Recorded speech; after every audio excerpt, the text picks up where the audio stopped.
Hi, What the Health Tech listeners. I'm your host this week, Justine Abson. This is the podcast where we tackle some of the trending topics, ideas and best practice in health and social care. This week, we've got a special guest joining us, Michael Pollington. Michael is Corporate Governance Manager and Data Protection Officer at St Nicholas Hospice Care. He's also the Chair of Anglian Community Trust, a charity that provides funding to support community and charity projects. The Anglian Community Trust's mission is clear: to champion the social, mental and physical health, welfare and well-being of individuals within the community. Today, Mike's joining us to shed light on the impactful work undertaken by the Trust and to explore avenues through which health and social care charities can access enhanced support and funding. So whether you're sipping tea or on the go, get ready to get uplifted and inspired. Thanks for joining us and welcome to the podcast, Mike. Hi, it's good to be here. Fantastic. Right, okay, so let's start at the very beginning. Can you tell us, first and foremost, what the Anglian Community Trust is, how it came about, and a little bit more about the mission behind it? It's quite an odd beginning to a certain extent, because it actually started as a social enterprise, or should I say a social enterprise existed called Anglian Community Enterprise. And basically what it did was community care. So, for example, your nurses that go out to patients, physiotherapy at home. We also had community hospitals, things like that. Had about 1,500 staff. And over the years, what it did was any money that came in from the NHS, basically we didn't really make profit. What it did instead was go into a fund that could then be given to a charitable part of our organisation and be reinvested back into the community. Hence why Anglian Community Trust got formed. It got formed while Anglian Community Enterprise still existed. Much easier way of saying it is ACT, in truth, because it does get a bit of a mouthful saying the whole thing. But what happened was the Anglian Community Enterprise closed in 2021, and basically ACT kept going. And the main thing was the question was asked of staff, what do you want to see happen to ACT? What do you want to see doing? And the biggest thing was we want a legacy for what the staff achieved over those 10 years of Anglian Community Enterprise. So ACT continued, come up with that very clear aim that we have. And they wanted to see that local charities, small local groups, startups, things like that would have somewhere to go to kind of get some funding from us and continue into the future. So not be kind of a short blast in a pan, but kind of a nice ongoing charitable organisation. So that's kind of where we come from. And at the moment we focus primarily on North East Essex and the surrounding area. But in the future, you just, like with everything, you don't know. It could be a lot bigger in the future. Brilliant. I like that there's a growth plan there in the blue sky thinking's always good. Exactly. You never know. Exactly. You've obviously worked in healthcare for a number of years. So has your background in the industry helped what you support what you do at ACT? Yeah, I think the biggest thing was I did used to work for ACE, which is a big thing, so Anglian Community Enterprise, doing quite a similar role to what I do for St Nicholas Hospice Care now. And in truth, when I got involved with ACT, I was actually kind of asked, would you be interested in being a trustee? Because they were actually looking for people that used to be part of it to kind of guide it in the right direction that staff would have wanted it to go in. And I think it was only about a year and a bit that then I ended up being the chair of the organisation, which I'd hope to say is because purely they thought, yeah, I think he is a good person to take us into the future. That's what I think in my own head anyway.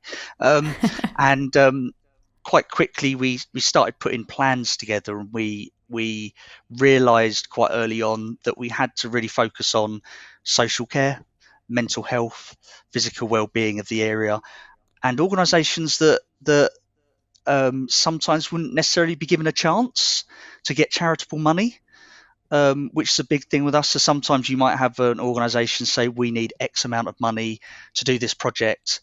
They won't necessarily get very far because they're a new charity, or it's a new project, or it's something that's not been heard of before. And sometimes just them being associated with a charity like ours then opens more doors for them as it goes on.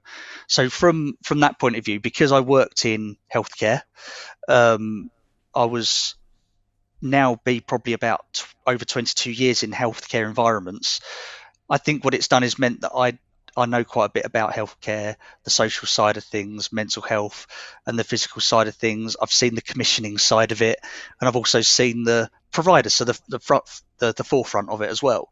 So both of those things going into this has meant that when projects do come through, we're looking at something. I kind of would like to say that the experience I've had in the past means that I know whether something's a good or a bad thing to follow up, and what we need to ask to see if it is going to be successful or not. So, lack of a better example, yes, we'll provide X amount of money for you to do this, but what we'd like back is to know how you're going to measure it successful. So, has it reached all the teenagers you expected? Has it helped GP surgeries reduce their waiting times? Has it reached out to the mental health people that you wanted to? The reason for that is then we can say to other people that want to provide money, look how successful this project was, provide money for them. So we almost try to look at ourselves more of almost like the startup charity for people. So I think the knowledge and skill that come from that is useful. And we also have a counsellor, a local councillor that's on the board that was previously the chair. We have the chief exec from Anglian Community Enterprise that's the treasurer, so still involved. We have another trustee that actually is the chief exec of another local organisation called Yes, and we have another person that used to work for Anglian Community Enterprise as another trustee.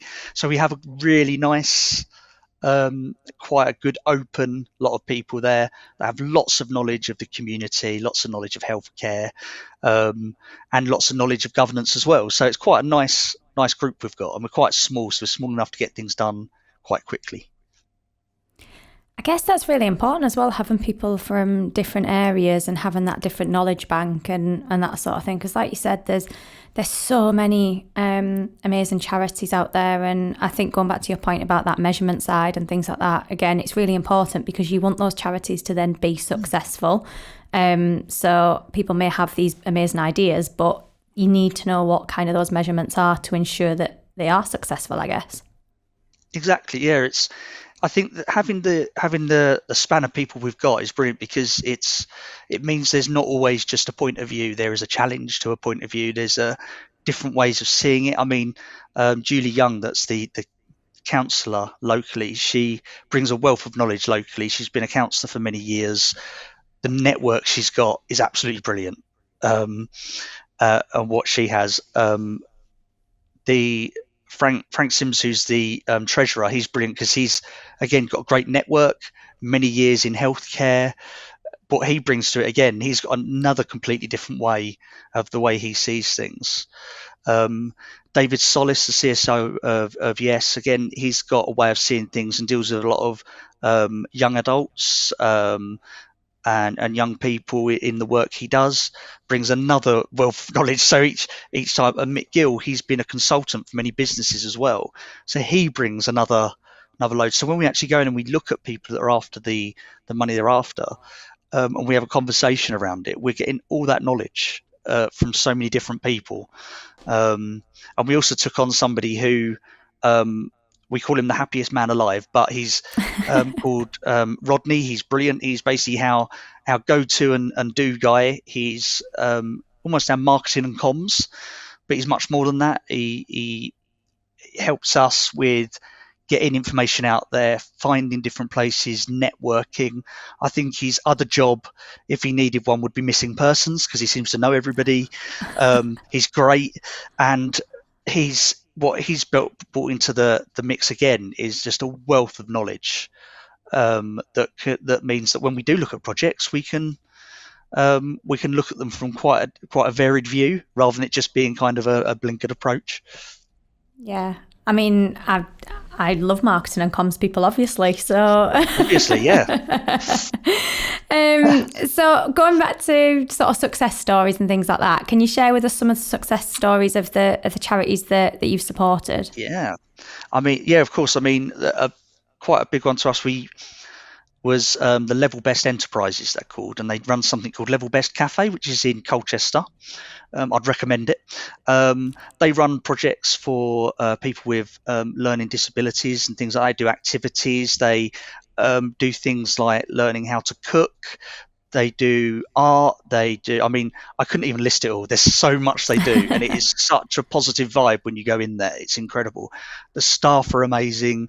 The manager of the site's incredible, and the work they do, without going in there and seeing it, you just wouldn't even believe how important they are to the community. And they do some lovely jams, which they all make from their allotment, which is great. And basically what we did for them, it sounds like a really weird thing, but all they were after, it sounds so simple, but they wanted a compost toilet. And it sounds like such a simple thing. It's not a lot of money or anything like that, but they wanted that for their allotment. And it was actually being a real hindrance, because obviously they'd take their clients up there to do some of the stuff, and then the toilet was such a long way back that it was hindering if they can go or not. So we didn't hesitate on supporting them in that, because it made sense. But other charities didn't necessarily, or weren't willing to spend that out, because at the end of the day, it's not that flashy a project. It's not something you then go and put on a poster and say, we bought a compost toilet. It's not but it's something that makes a massive difference. So for a small amount of money, clients were massively affected by that. The staff were affected by that. And I would always say to people to pop into Level Best if they're ever in Colchester, just because it's great and they do some great food in there. And the clients in there serve you. They cook the food. They're just brilliant. You've got the Underdog Crew. Brilliant name for starters. That is a fantastic name. It's a really good name, isn't it? Underdog Crew. And the guy that started it, DB Morgan, and in truth, very self-funded. He had a vision. His vision was to help young adults, basically, to help them when they'd, say, not enjoyed school, I think is a great way of putting it. I wish they existed when I was younger. And basically what he does is everything from drama, music, film production, all that sort of area. He gets these kids come along, neurodiverse children and teenagers, mental health problems, things like that. And they basically, I like to say they have a new home, because when they're at school, they didn't find that clique of people that they felt safe with.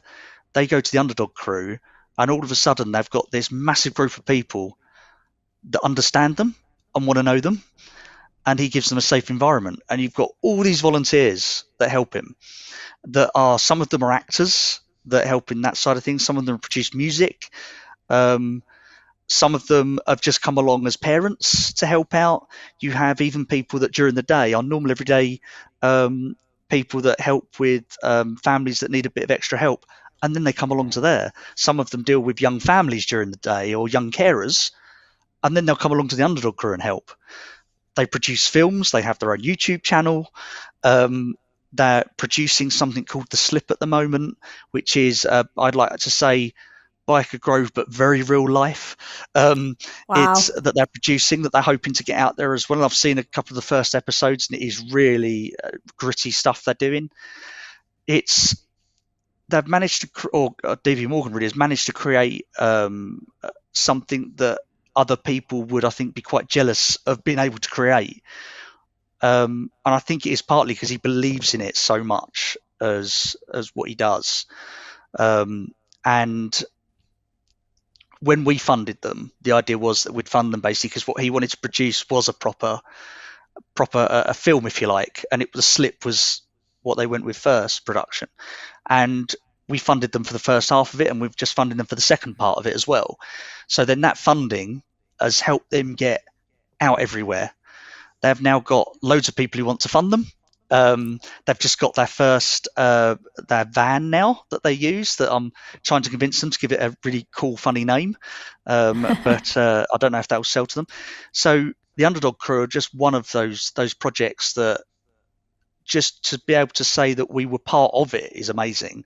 And we keep saying to them that it's very nice that we get thank yous from them, which is great. But in truth, it's more that we're thanking them for what they're doing, because if they didn't do what they were doing, there's a lot of a lot of teenagers there that would have nowhere to go, that wouldn't have people that understood them, and things like that. So it is very, very amazing when we get to see stuff they're doing, and people that have come out of their shell. We run not an art competition, a video, produce a video competition, young film competition. And talking about mental health, they produced lots of films. We had lots of people going for it. We had a prize of £300 for the winner. The films they produced were incredible, all about various things around neurodiversity and mental health. They held it at the Arts Centre in Colchester. We had people singing on the day. We had awards presented to them. This is something that a lot of these haven't got to experience before. And to us, we've not actually invested a lot of money, but the amount that you've got out of them, the investment they've got, has led to so much more. So they're absolutely brilliant. So they can just be Googled or any other search engine online.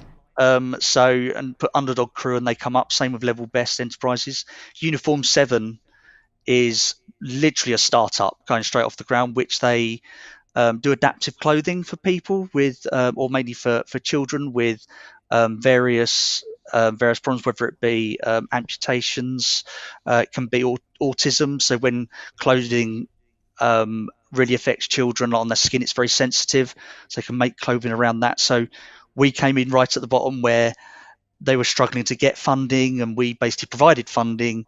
And then our guy Rodney went in, and he's now helping them with other things to get funding from elsewhere. So we like to follow it up as well, saying, okay, so we've given you this funding, but Rodney will now come in and help you a bit with where else you can get funding from. So we don't just give them money, we then give them Rodney. Sounds weird, but Rodney gets involved for a bit. I love that. And then we then get the very small projects that come out where it might just be £500. But for lack of a better example, recently we've agreed to invest in a mental health dog, technically. And this doesn't mean the dog is suffering from mental health. It means the dog will go into supportive environments with people in groups, and the dog is there as a supportive animal. And the person said it's going to cost X amount of money to purchase the correct dog and then to train the dog.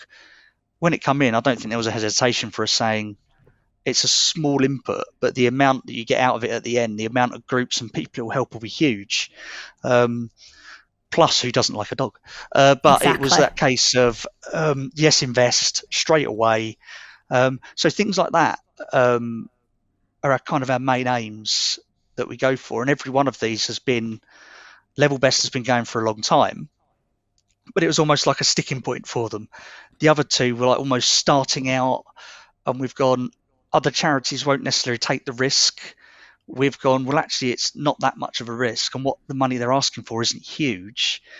If this gets them off the ground and Rodney then helps them that bit to get further funding from the lottery and from other local charities, then great. And that sums us up really as a charity, because that's what our aim is. If we can get people off the ground, we can then step back and then look at other people who need the help, which is basically what we're doing. Sorry, that was a long-winded way of saying no, I think that's absolutely brilliant. I mean, the examples you've given there are absolutely fantastic. And I think the big thing that instantly comes to my mind listening to you talking about those amazing charities is actually the wider impact that all of those have on the community. You mentioned about obviously the Underdog Crew and the fact that, a lot of them haven't got, they didn't love school, they didn't have like kind of the connections at school, they may not have like the best family lives, whatever it might be that's encouraged them to go and do that. Even the compost toilet, people then going and volunteering and feeling comfortable enough to do that. And, the wider impact that then has on the community and those individuals as well. And then what they go on to achieve in the future.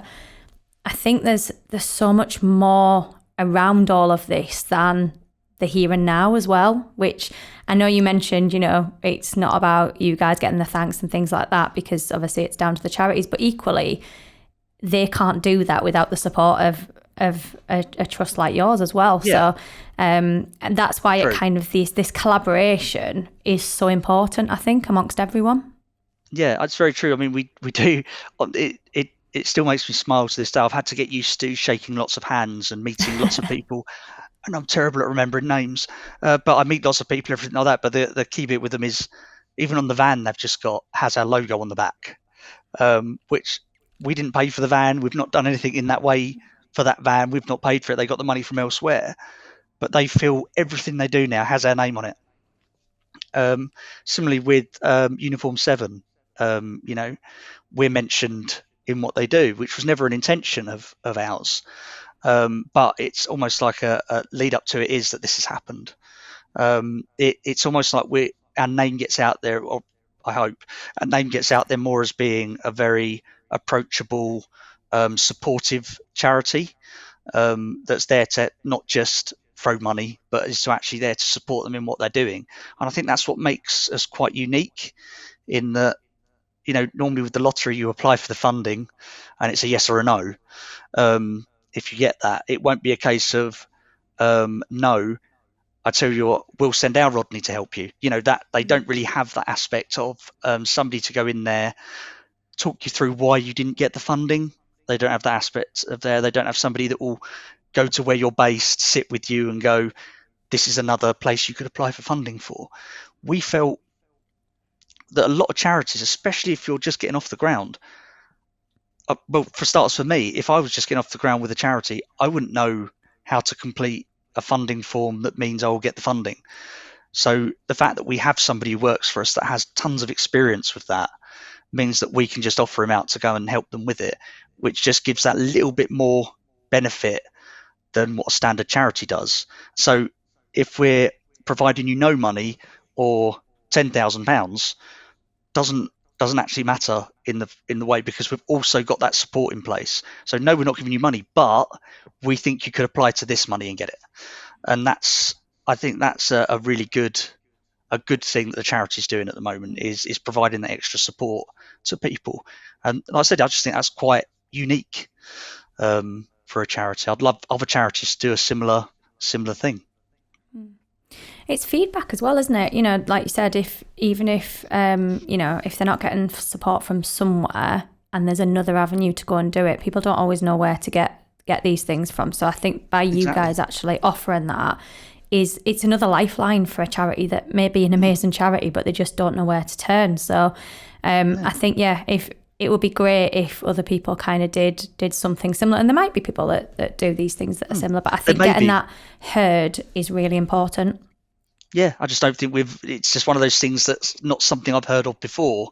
So when, it was almost a natural progression to it, and we said about we wanted to support the charities, it was natural that we'd offer it. So it wasn't, I would love to turn around and say it was my brainchild and we thought, yes, this is what we're doing, it's all me. But no, it was literally had more of a natural thing that happened over the time. And we went, that makes sense. And we said to Rodney, we're happy for you to continue to help the charities to get the most out of us investing in them, or even if we don't invest them, get the most out of where they can get the money from.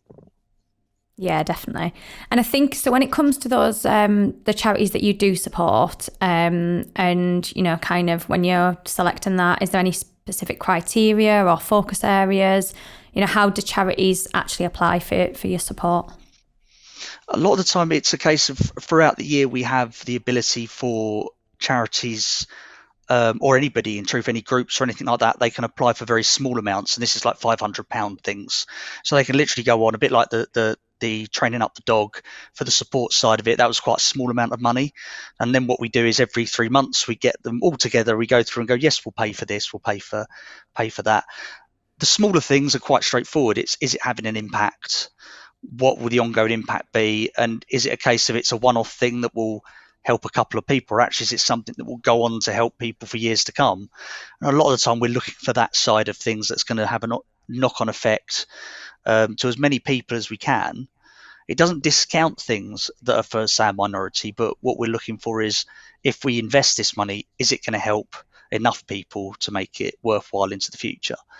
We then have what we call a higher funding round, which is we do some advertising, we'll put it out there and we'll say we've got X amount of money for you to put in your brief of what you would do with this money, where you'd look at spending it, what would be the benefits. We've got a form basically on our website that they'll be able to fill in, and in there it has things like benefits, how much money, what will it be spent on, have you thought about a business plan of what you're doing, is it an ongoing thing or is it just a one-off? Because like when you're looking at something like the Underdog Crew, it was that they were very specific on what they were after, and it was to produce the first episodes of this series to help the teenagers. With Uniform 7, it was literally a startup. So it's in the future they will be completely they'll be self-reliant, everything they do. So we're just there right at the start of something. So we try not to restrict on things that are coming up, but we really like innovation is a big thing we look at. Can it be funded elsewhere is one of the things. So some people don't realise that actually the local commissioners in the NHS might pay for something, and they're looking for that. It might be actually there's a national programme that will pay for something. So things like that will generally then advise them, did you know about this? And we'll help them with that. On the other hand, we'll get something come in a bit like Uniform 7. We'll look at it and we'll go, that's a lot of benefits. It's going to help a lot of people. It could go national eventually. It's a huge benefit to children, to schools, anywhere that has any neurodiverse patients. It's thousands of patients. So for us, that's a no-brainer. So really, we're applying that element of logic to it, element of are there benefits, and element of would the investment in this, almost like a business investment you're making to a certain extent, would the investment in this, rather than money coming back, we're looking at would this investment have a huge amount of impact on individuals and people. We've got a few that have come through where we've kind of ummed about purely because it is so new. We need more information, and sometimes we won't just dismiss it. What we'll do is we'll go back and Rodney will have that conversation and say, we just need more information on it. What is it you're doing? Have you looked at any research into it? What have you done in the past? Has it been successful in the past? What have you based it on? So it's never a case of we go no. It's more of a case of if there's not an information, we'll go back. And some people will not necessarily be successful, but we will provide advice to them to say why we've not let them through at that point, why they've not been successful. I would love to provide money to most of the things we see, but obviously we just need to restrict it, because otherwise the money that we have got would disappear very, very quickly. And ideally what we want is that money to go into the future for many, many years to come. And I think that's why it's so important, you've just touched on it, about actually those that don't get funding specifically still have access to the support and the help that Rodney can go and help them with, and look at other avenues of where they can get funding as well, and understand that there are other options as well. So I think that is why that is so important. Exactly. And sometimes it's a case of it'll be mentioned and he'll do an update for us. And then because of the position that the councillor Julie Young is in, she'll actually know, well, hang on a minute, there is this going on. Or did you know about actually by funding that, there is this going on? So that link's made in that way, which again, because the diversity of the group means that we've got the ability to do that. Sometimes what you get when you apply for money is you've not been successful. And I think I'd like to say we pride ourselves on not saying, sorry, you've not been successful. We pride ourselves in saying, we're not going to fund you at the moment, but let's have a look at what you said, where it come from, what things you've said you want to do, and we'll have a look. Because it's not a case of, because it might be their heart's in the right place. They're a tiny group of people that have said, wouldn't it be great if we could go out there and help people get gardening? But they're gardeners. They're not people that necessarily have sat behind a desk filling out application forms. So then Rodney can help them go through that and show them how to do that. And then it gives them a bit of knowledge then of how they can do it in the future and get funding from elsewhere. So there is that element of sometimes fantastic volunteers, I think, get looked over, and fantastic volunteer groups get looked over, or can get looked over, just because they don't know how to fill in a form, which sounds so worrying. And I think we're losing out on a lot of neurodiverse people in a similar way, because a neurodiverse person would struggle with an interview or with really things that everyday people would consider to be normal, you're going to miss out on that person, even though they would be the best web application expert you've ever seen. Because they can't come into a room and be interviewed and answer questions, you've dismissed how amazing that'd be. And I think that's kind of shown in the underdog crew. You've got people that at school struggled and didn't enjoy it and were probably bullied and everything. Coming from experience, that is what happens. You go there and you've got creativity and you've got a different way of thinking. School really isn't a place for you because it's very, very kind of academically focused and quite tunnel vision as being they're getting ready for you to sit at a desk, read a book, everything like that. And if you're neurodiverse in any way, that's kind of the opposite of what you might want to do. So then suddenly you say, have you ever used a camera before? And you can't believe the incredible shots they get just of their local town. Next thing you know, they're able to produce music. And next thing you know, they're an actor. That creativity that exists, unless you're very lucky to go to one of the schools that has a lot of creative arts, unfortunately does kind of, I don't want to say beaten out of you. They don't beat children. I'd want to just add that. It's got the way that it's done with so much academia. It kind of does put you in that box of you've got to do something in this exact way or it's not correct. And yet you find a lot of the time the people that are those creative people that have done incredible things and those names that are remembered struggled at school and were bullied and weren't necessarily with the it crowds and everything. So it's definitely that case of, I think sometimes people that want to start charities and start a group or have a vision, they've got so much passion for it, but they can't get the message across just because they can't fill in a form or just because they can't hold an interview properly or do like we're doing to a certain extent. And yet you put them behind a camera or, you teach them skills of music, you just, suddenly they've found their mission in life. So I think that's another key part. We need to encourage neurodiverse people a lot more because we're missing out on their talents. Completely selfish reason, I'd like to add, as you heard. We're just missing out on people that have that excellent knowledge and can do things, incredible things. As soon as you put an interview and an application form in the way, you've actually basically put a blocker up to finding creative, excellent people. That's just a separate bit from ACT. That's just my personal opinion. But it is partly ACT. Do believe in that as well. It is kind of, we do want to encourage more diversity when it comes to pick groups that come forward and people that just have a good idea. So they don't think they can't do something because actually it will be thrown out because they can't fill out an application form. Yeah. I love that you earlier on in that little bit there, you've turned a but into a positive, because usually, normal life, a but is here comes the negative, here comes the bad news or whatever it is. But actually by sort of saying to people, right, we can't fund you right now, but let's look at this area or this or whatever it might be. You've turned the but into the positive, which I think is really good. It's a great thing. If there's a gap, then it needs to be filled, and a gap for a lot of charities is we just don't know where to start. And it's funny when you actually see Rodney work with people, he says, oh, what is it you're looking at? Oh, I've got contacts in the lottery. We'll have a conversation with them. We'll get the form and I'll help you go through it. And that one thing, you should see their face light up. You've got people self-funding a lot of groups. They're never going to forgive me because I can't remember the name, but that is a fantastic group based out of Braintree. And basically this guy teaches them everything from flips, back flips, all that free running, basically, pretty much is what it does. And he does it with these teenagers. And they did a little demonstration at one of the Underdog Crew events. They were brilliant. These kids were sassy, full of life, and loving all of it, getting rid of their energy out there. He self-funds it. He does it himself.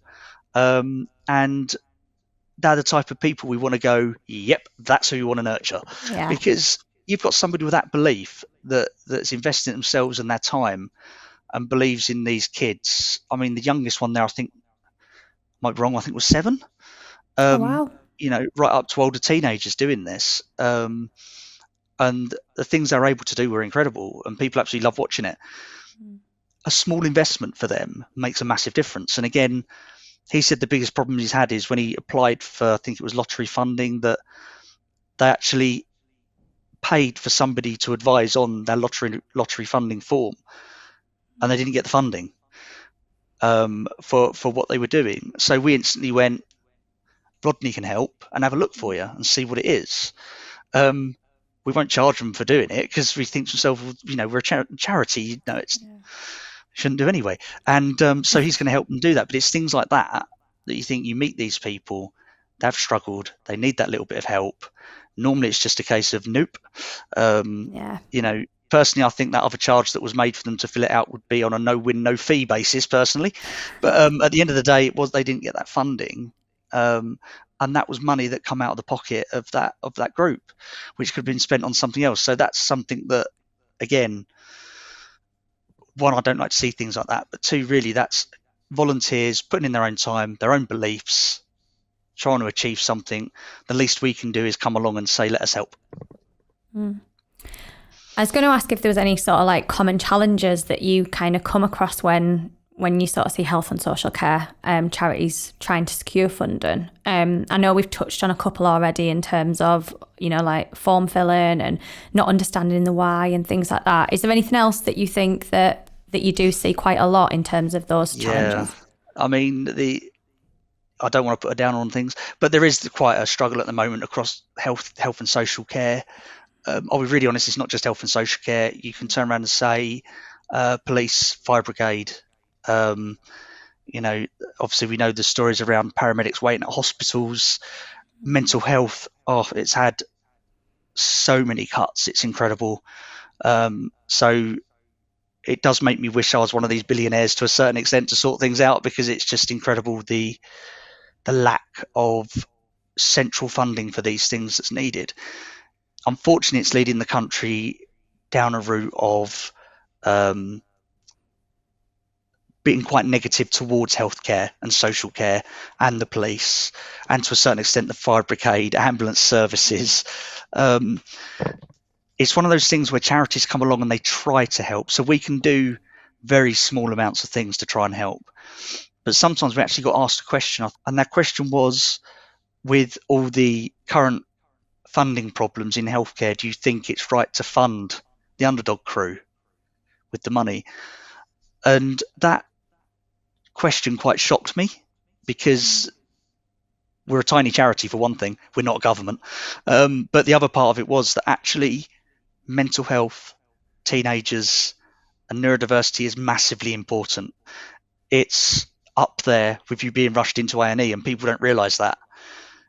We lose people every day to things like suicide, and by not funding the underdog crew, you could have lost teenagers. And that's what I think is reality of the position our country is in at the moment. We're getting nurses and doctors leaving the profession. We're getting teachers leaving the profession due to underfunding. And then there's charities trying to do their best to try and fund things, to try and help. And unfortunately, it puts a negative spin on things. So when you do try and help, sometimes you can feel a bit deflated, because you're going, we've done this and we've done this. But then the news says is how bad things are and how terrible things are. So I think the biggest challenge at the moment is getting people to see there are good things happening. Things are going on out there. The underdog crew is one of them. Level Best Enterprises is another one. Uniform 7 is out there. Film competitions for kids is fantastic. The guys that do the free running, brilliant what they're doing.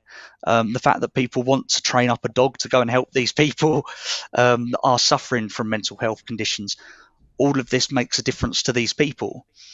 It's not always that, the mental health people don't help when I see them. There are good things, and I would love to say tomorrow all the mental health problems are going to get better and you're going to have all the support that's needed in the community.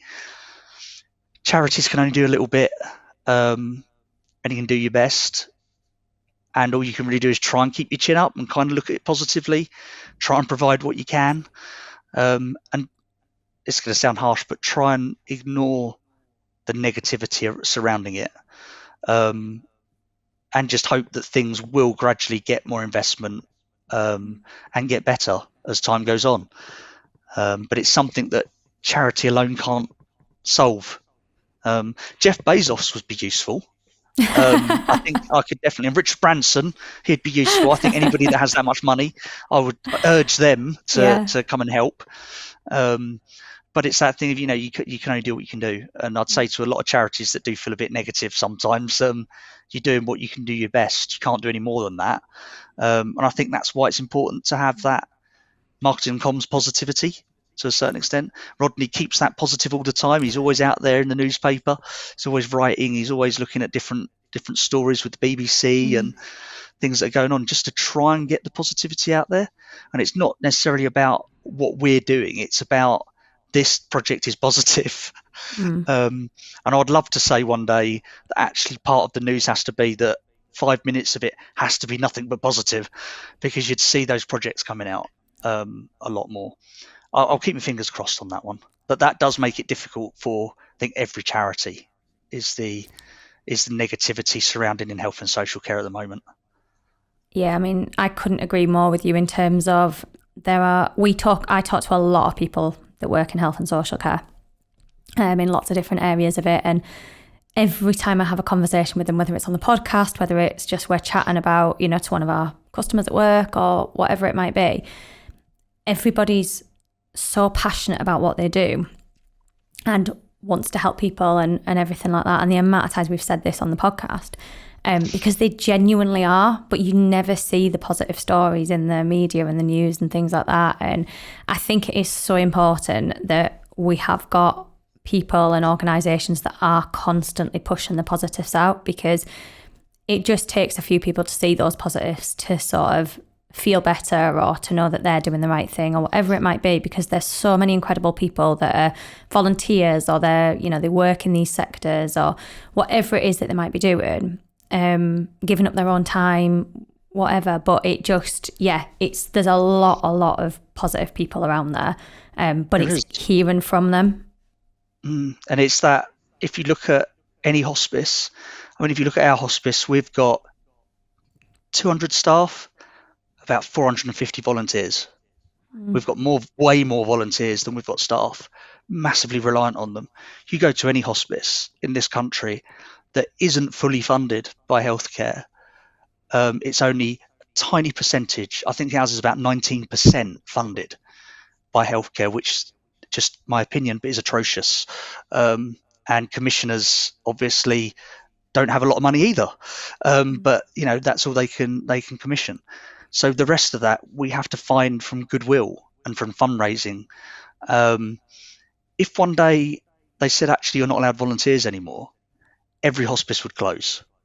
If they said, we're not going to provide you with that commissioning money, hospices would start to close.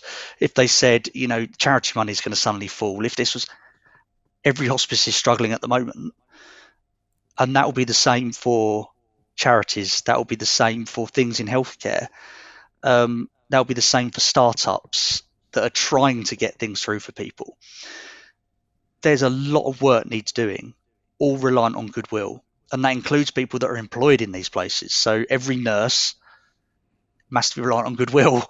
The NHS functions on goodwill, and you'll find that in the police force, again, with the negativity. But again, there's a lot of goodwill in the police force, where the stuff they deal with isn't standard policing. If they went to their contract, they wouldn't do probably half of it. They're there to support us and protect us, and they work with ambulance crews and other people like that all the time. If they didn't have goodwill, and if they didn't believe in what they did, one, I'd say they shouldn't be there. But two, we'd be in an awful lot of trouble. And that's why when you see the strikes happening, I don't think all people realise how hard a decision that is for a nurse, a doctor, a junior doctor to not do their job, because the rest of the time they're working there 50 to 80 hours a week. So it's a really difficult thing to watch when you know how difficult a decision it's been for them to do it. So in this country, we're in a position that we shouldn't be, which is charities are stepping in, volunteers are stepping in to try and do their best of a bad situation. So trying to put that bit of positivity on it, and trying to be there for people that really need those volunteers, massively important. And people like the Underdog Crew, Level Best Enterprises, Uniform 7, people like that, if we didn't have them, this country would be in dire straits, which is something that I don't think gets acknowledged very much. I like to say it's the hidden volunteer army of the country. Yeah. And it really is an army of people. You would not believe the amount of people that volunteer. And I would recommend anybody volunteering, because the amount of pleasure you get out of volunteering is incredible. Completely selfish, but if you volunteer, you get an awful lot back from it. And you feel better about your normal job as well, because you almost feel like you're doing something else good every day. So I would recommend that to everybody. I know a lot of companies now, I mean, we're one of them, that do, they give their staff a day, a couple of days a year, whatever, to do volunteering. And yeah, it's something we do, and it's really rewarding, even if it's, you know, spending that day going to a food bank or somewhere like that. Everybody's always so accepting of your help, and it's a really nice way to give something back, even if it is as small as that. Yeah, we get a lot of businesses that come and do our gardens. They come in and they properly clear an area for us that we want to use. They've come in and done cleaning. They've come in and helped serve food. And you'll have a business in, and we'll get a message coming out, such and such is on site today. And they'll be there. We'll get a nice picture of them and everything, doing what they're doing for the day. It's brilliant. Even that makes such a difference to everywhere. If you have 4 or 5 local businesses that do that every year, that's 4 or 5 days a year. You've got somebody to come and do specific things with you, which is what's needed across the country. In truth, it's anywhere that does it. Hat off to them. It's a really good thing to do. Yeah, definitely. So in terms of if a charity's just starting up, what would be your sort of maybe top 3 tips to someone that's got a great idea, wants to kind of explore it further? Where would you say they need to kind of go, or what do they start with? Research is the very first thing. So your idea may be something that's out there and somebody may have done before. We've always found that if you have a chat to charities that have done something before, they're normally quite happy to have a chat to you back, which is really good about what they're doing. Or even go, if you want to do it in your area, we'll help you, for example. If it's a case of you just need to know how to do charity, if you like, you can go online, and there's loads and loads of different resources for being able to know what you need to do to set up a charity. If it's a case if you've literally just got a group of people that want to get funding, I would say Google search is one, or other obviously search person, or you can go online, look at banks have grants they can offer, and can offer support as well with things like that. It's very dependent on what you're doing, but if you're a tiny little group that just goes, I really want to hold an event for everybody that's a young carer, for example, then a lot of the time with things like that, it may be a case if you just need to contact maybe a local charity or your local social care people, the council, something like that, saying I'm thinking of doing this. They'll sometimes give you support on it. If you're lucky enough to have people like us around, then you can always sort of say, I don't know what to do, can you help? And it may be something that we can assist with as well. A lot of the time, the best thing, enthusiasm for what you're doing, believing in what you're doing, and don't hesitate in getting other people on board to help you. There's no such thing as a stupid question. There's no such thing of just asking. The worst answer you can get from somebody is, I'm not helping. That's the worst that can happen. But most of the time, people will go, oh, okay, so what is it you want to do? And they'll be willing to give their 2 penneth. The other one is you can look for large charities and just ask them the question as well. So around here, we actually have a lot of charities people don't realise we have. They're open to grants, but also support local charities in what they're doing. But I can't say enough, believing in what you do. That is a massive, massive important thing. If you go and do a meeting with anybody and you believe in what you do, you've got examples of what you've done before, and you've got really clear in your head how much something will cost, you've done 90% of the work. If you go in there with death by PowerPoint and you've tried your best but it's not great, and you go in there and reading off of some slides and doing everything like that, my recommendation is don't even worry about slides. Bring yourself with your enthusiasm. If you know you're not great at that and you get scared, bring somebody who has it. Even if it's a friend who's just kind of one of those bubbly people, bring them along, because at the end of the day, what you're doing is you're selling your belief in what you want to do. It's different from normal business. You're selling a product in business. In this, you're selling yourself that you can achieve this amazing goal with volunteers and with local people. If you're doing gardening, believe that you can do the best garden ever. And we've actually said we've turned away a few projects in the past purely because we didn't really believe in them by the end.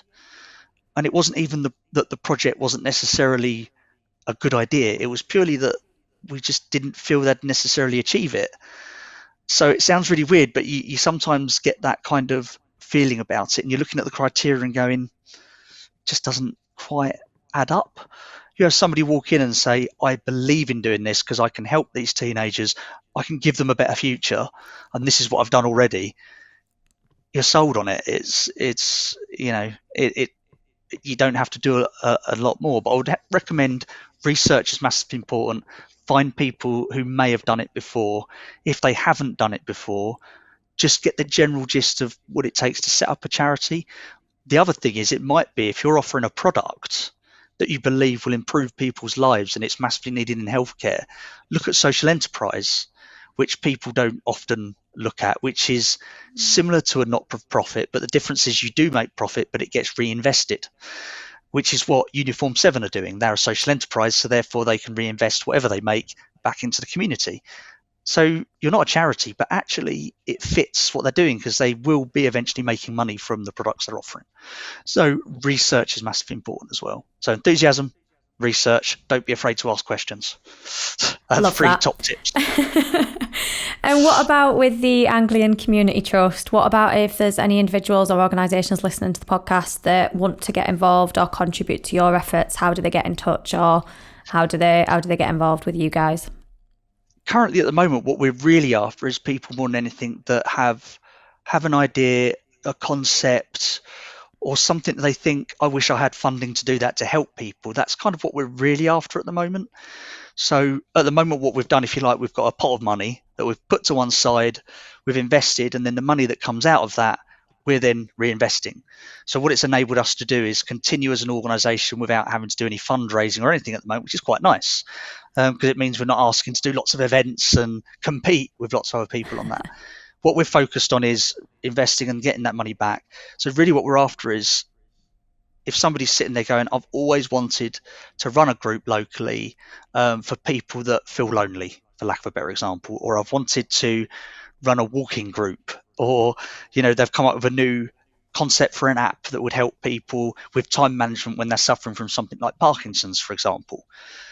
It's not a bad idea, but anyway, the idea is that if you do have something like that and you're going, but I'm not sure how to get this off the ground, this is my idea, I really want to do it, you've got a belief that you can do it and you've done your research, we'd love to hear about it, and it's worth having a conversation with us, and Rodney will have that conversation, come back with what it is. We've got a couple of things at the moment people have come up with concepts for, and they're going away doing some research on it, so we'd love to hear it. We are focused at the moment on North East Essex, so that's Colchester, Tendring areas, and we have a few deprivated areas in there as well. We're quite focused on, but like I said, in the future, who knows? So if you are in those areas and you're interested in doing something in those areas to help, we'd love to hear from people to see what they'd come up with. Well, I think my key takeaway from this episode is everybody needs a Rodney. Everybody needs a Rodney. I say that to everybody. Everybody needs a Rodney, and everybody needs to volunteer. That's my two things. The other thing I would say is, don't be afraid to apply to be a trustee. They're needed. Basically, trustees are needed everywhere. It is a responsibility. It doesn't take up masses of time unless you're convinced to be the chair.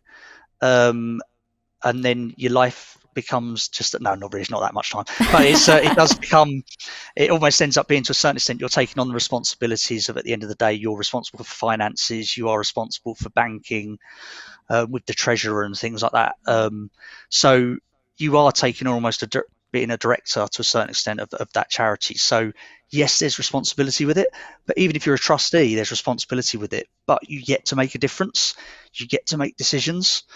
Even if you think, don't really want to do that, look for where you could volunteer.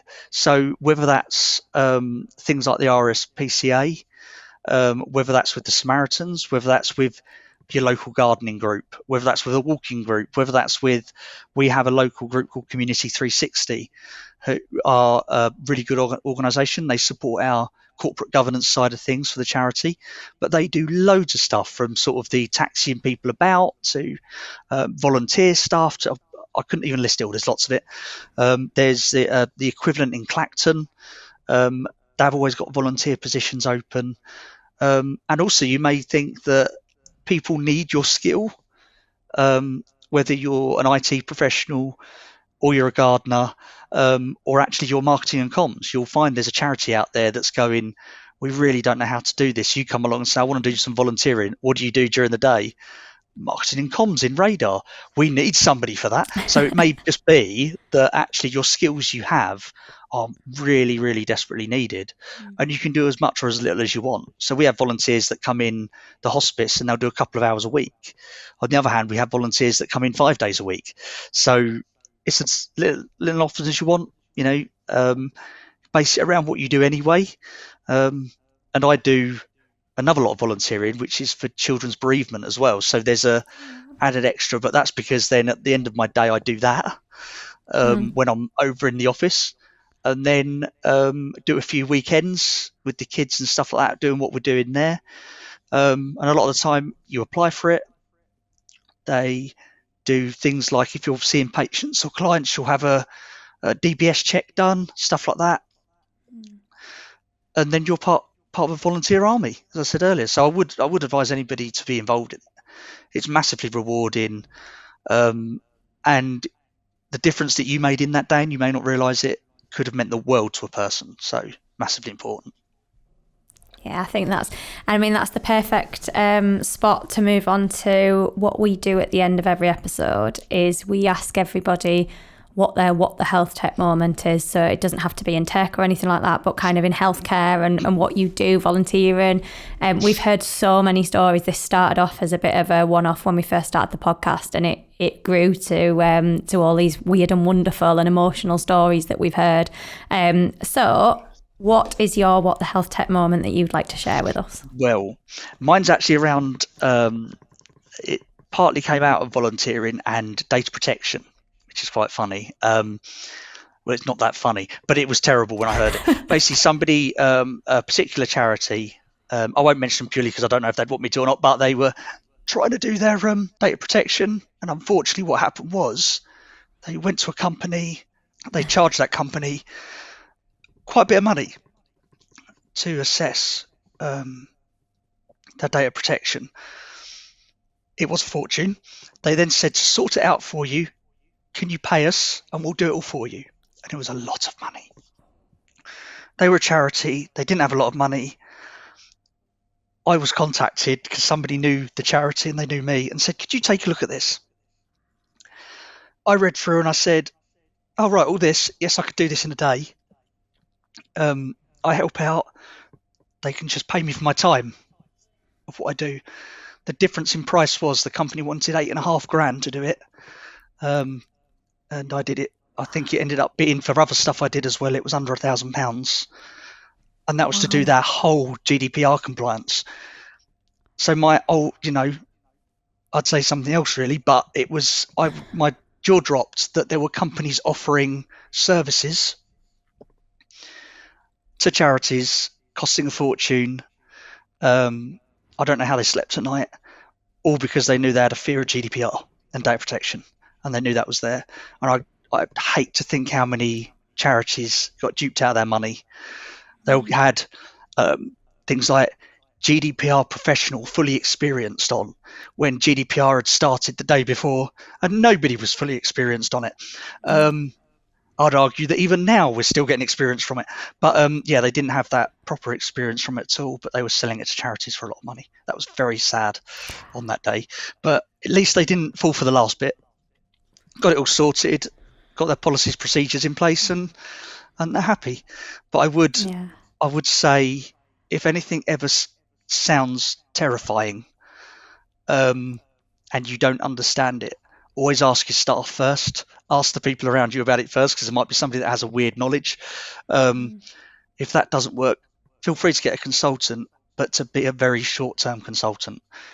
Don't then, if they ever say we can do it for you, always be very, very suspicious, because it's no point somebody doing it for you, because the knowledge is going to leave when they leave. So there you go. I think that's good advice to end the podcast. Yeah. I think there's been so many amazing things that people can take away from this podcast. I think it's amazing the work you guys do over at ACT. The charities that you work with sound amazing, and we'll link out to them when we put the podcast live. We'll link out to the charities and obviously to yourselves as well. So thank you very much for joining us today, and thank you to everybody for listening. Join us in a couple of weeks for another brand new episode. Don't forget to rate and subscribe, and if you've got any questions for us or our guests, please email whatthehealthtech@radarhealthcare.com.